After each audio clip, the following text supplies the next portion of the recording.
Hi, it's KCCK's Culture Crawl. I'm Dennis Green, and my guests today are from, it's kind of part two of our Cedar Rapids Opera features with two productions going on this week. A couple of days ago, we talked to the cast of Charlie and the Wolf, which is going to be performed for young people all around the community. And very lucky today to have the three principals from Tosca, the main stage feature. Say hi to Chaz'men Williams-Ali. Hi, Chaz. Hello, hello. Maria Natale. Maria, welcome. Hello. And Norman Garrett. Hi, Norman. Hello.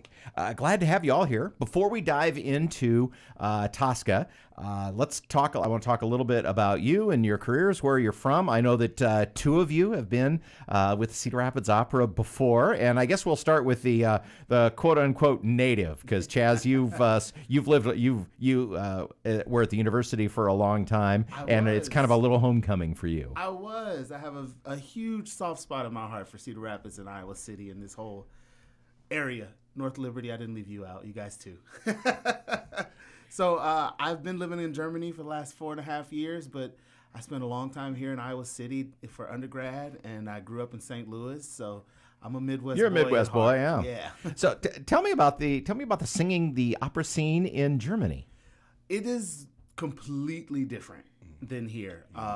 For one, it's government funded, so there's not a fear of if we don't pander, then we close, which is really nice. But on the flip side of that, because they're government funded, sometimes it can be a little, carefree. And here I like the drive and the ambition that we have here in America. If we could couple that ambition with financial security, man, we'd have something on our hands there. If only we could the big if. we could get all the pieces together. Maria, tell me a little bit about yourself. So I'm originally from California, Southern California, but I've been living in New Jersey for the past 10 years, right outside Manhattan. And I've never been to Iowa before, so this is like a whole new world. So I'm enjoying it so far. Getting used to the. And at the time we're recording this, we're awaiting the advent of a winter storm that may or may not come. So that will be that will be a little unaccustomed weather feature for you. Yeah. So being a Californian, I'm not really like looking forward to the snow. The first time I saw the snow, I think I was auditioning in New York, and I was like 17, and I was like, what is this falling from the sky? I'm not. For the past 10 years, I've been getting used to it, but just. And Norman, you're this is not your first trip to Cedar Rapids. You've been with the opera before. I have. I was a young artist. I think the origination of the Young Artist Program, I think I was in that bunch of kids. But I've also worked in Des Moines as well, that opera company, a couple of times. I'll actually be back again this summer. But I started as a young artist here. Daniel's always been very supportive. And over the years, he's always kind of reached out to me to see if I was available for something. And finally, something clicked. Last year, I got to do a recital here.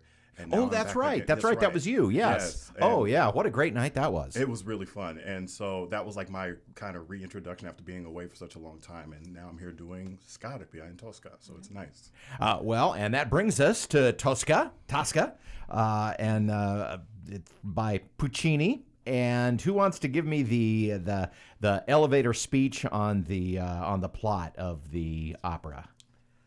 Well, if your name's on the book, I think you should do it. I was looking over at you. I was like, you're the talker, Chaz, No, the diva. Chaz kind of gave us the fake out. He looked at me and started to talk, and then threw it to Maria. That is true. I am the title character of this opera, Tosca, and Tosca is the diva. She actually is. Floria Tosca is her full name, and she is a singer and an actress, and she is quite famous and popular in Rome, where it's set.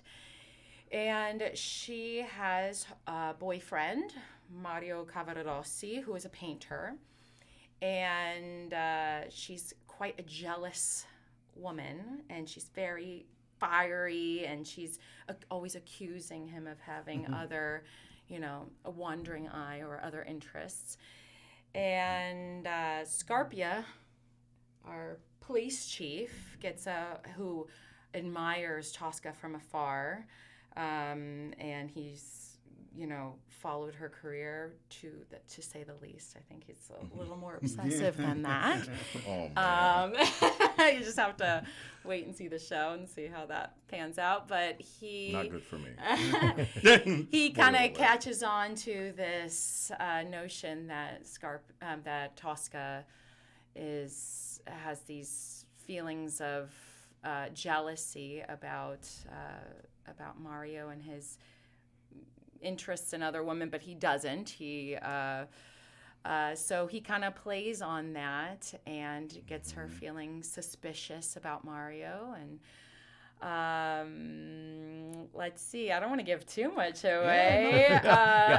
Spoilers for a 175-year-old opera. Once you go that far, then we're just going to be giving away the plot. Well, let's just say this. For those who are watching the video, Norman is wearing a black hat. Yeah, that's right. And I can't help but think that might lead us to make some assumptions about your character.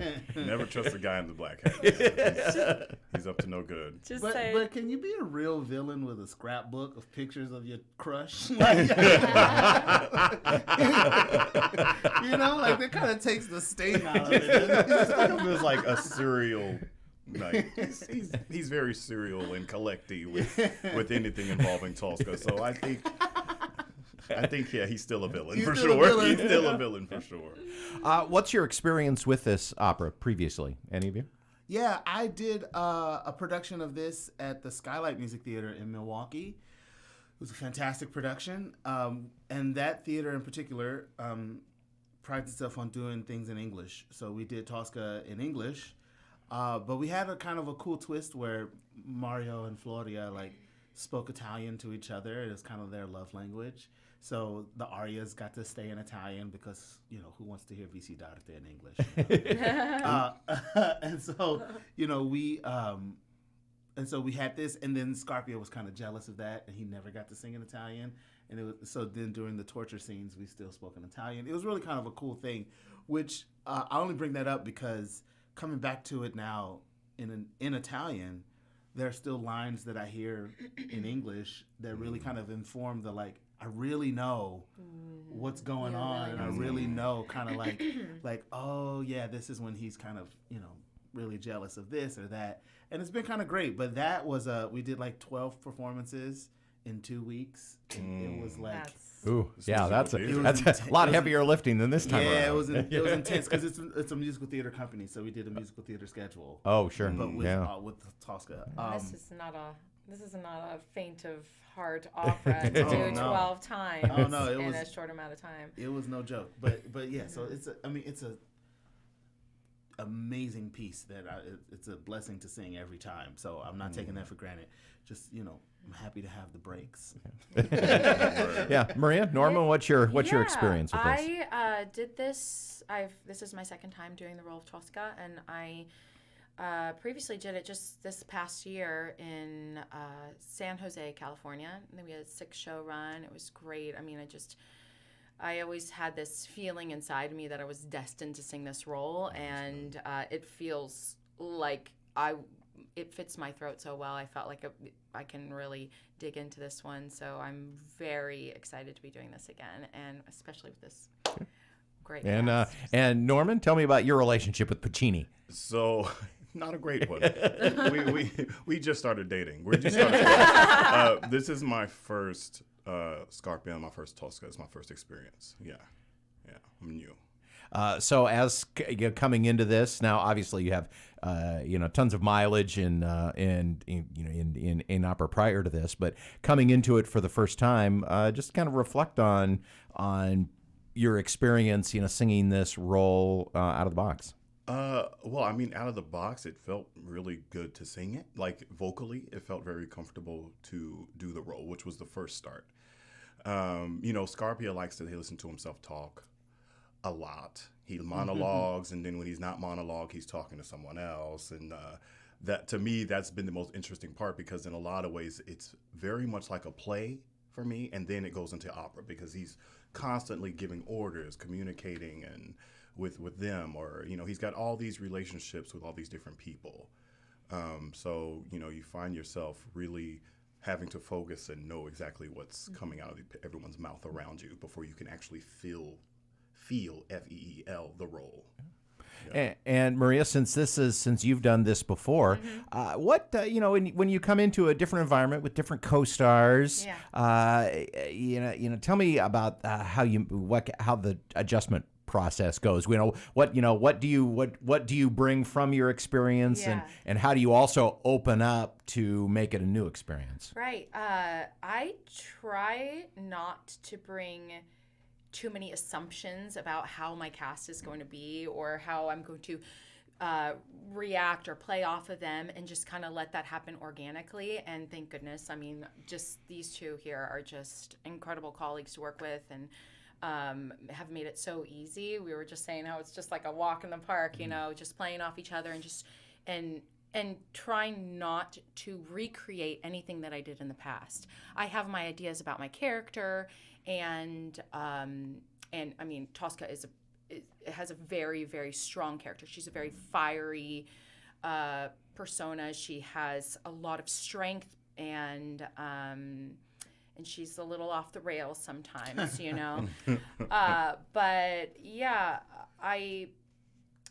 since I have kind of embodied that character myself, I just allow, I don't want to like push too much onto my colleagues, and just kind of let that happen organically, like I said. And we've had just such an amazing chemistry on stage, and with these two, they're seasoned, they've already done multiple roles before, so there's a relaxed feeling on stage where you really don't even have to push too hard into the characters, as long as you know what you're saying, what you're doing, like what your intention, what your motive is. I mean, it all just comes together so seamlessly. It's been great. Without going too far into spoiler territory, what's the one moment, one scene, one piece of music that you would really say to somebody experiencing this for the first time, focus on this one, do not miss this moment? There's a lot of those. I'm going to say Act 2 because that's Scarpia's act. So everybody pay attention for Act 2. I mean, Act 2 is where all the drama happens. Yeah, that is true. Okay, Act 2 is intense. I will say that I think that if you were to make a top 5 arias list for every voice part, soprano, tenor, baritone, each one of our solo arias would be on that top 10 list. Okay. Yes. Yeah, because they're hits. Desidarte in Act 2 is incredible. Va Tosca at the end of Act 1, or we also call it the Te Deum, is incredible. And Mario's E Luce Vele Stelle in the third act is like, it's a crowd pleaser. Even Michael Bolton recorded it. So, So you have to stay. It's good too. I know. I heard it. So you have to stay for all 3 acts. You have to stay because for that's all the 3 first act, second act, and third act. And so. the ending, I won't tell you exactly what happens. They know. They They know what happened. 50 years old, we kind of know. Well, name an opera that ends well. It doesn't end great. It's one of those. Doesn't end well for either of us. Every time you go to Tosca, at least for me, I start thinking how they're gonna do it. How are they gonna do it? Because the ending is so iconic. So you have to come and see how we do it. But it's gonna be magnificent, I think. Okay. All right. It's Tosca coming up January 19th and the 21st with Cedar Rapids Opera. So that's Friday night, Sunday afternoon in the beautiful Paramount Theatre, the perfect place to watch a production of this magnitude. Sung in Italian with super titles, but don't let that worry you, because all you got to do is watch their faces and you'll know exactly what's going on. Watch their faces and listen to the expression in their voices. Well, good luck with it. Glad to have you all here. Thank you so much, and I hope you have a successful run. Great. Thank you. Again, tickets at cropera.org if you'd like the ticket link or more information. Thanks again for being here. Yeah, thanks guys. for having us. You can hear the Culture Crawl live on the radio many weekdays at 10:30, or download the podcast. Watch or listen on your own schedule at kcck.org/culture, or using your favorite podcast app. Our video producer is Lydia Kilgore. I'm Dennis Green. I'll talk to you later.